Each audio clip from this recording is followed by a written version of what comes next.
The second epistle of Peter chapter 2, verses 1 to 22. But there were also false prophets among the people, even as there will be false teachers among you, who will secretly bring in destructive heresies, even denying the Lord who bought them, and bring on themselves swift destruction. And many will follow their destructive ways, because of whom the way of truth will be blasphemed. By covetousness they will exploit you with deceptive words. For a long time their judgment has not been idle, and their destruction does not slumber. For if God did not spare the angels who sinned, but cast them down to hell and delivered them into chains of darkness, to be reserved for judgment, and did not spare the ancient world but saved Noah, one of 8 people, a preacher of righteousness, bringing in the flood on the world of the ungodly, and turning the cities of Sodom and Gomorrah into ashes, condemned them to destruction, making them an example to those who afterward would live ungodly, and delivered righteous Lot, who was oppressed by the filthy conduct of the wicked. For that righteous man, dwelling among them, tormented his righteous soul from day to day by seeing and hearing their lawless deeds. Then the Lord knows how to deliver the godly out of temptations, and to reserve the unjust under punishment for the day of judgment.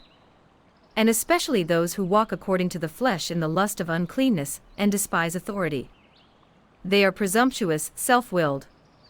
They are not afraid to speak evil of dignitaries.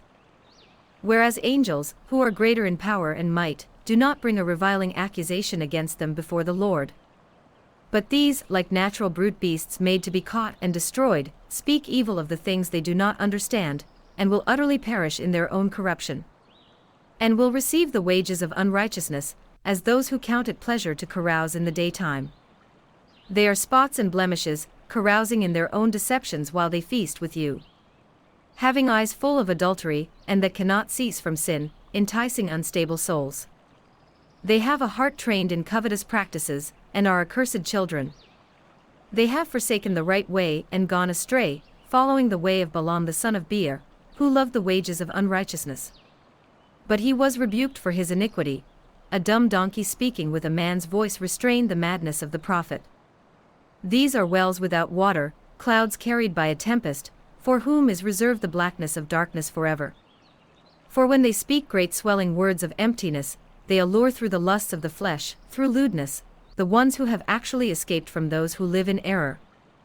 While they promise them liberty, they themselves are slaves of corruption, for by whom a person is overcome, by him also he is brought into bondage.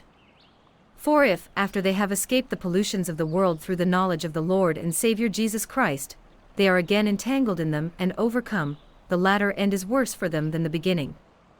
For it would have been better for them not to have known the way of righteousness, than having known it, to turn from the holy commandment delivered to them. But it has happened to them according to the true proverb, a dog returns to his own vomit, and a sow, having washed, to her wallowing in the mire. The second epistle of Peter chapter 2, verses 1 to 22.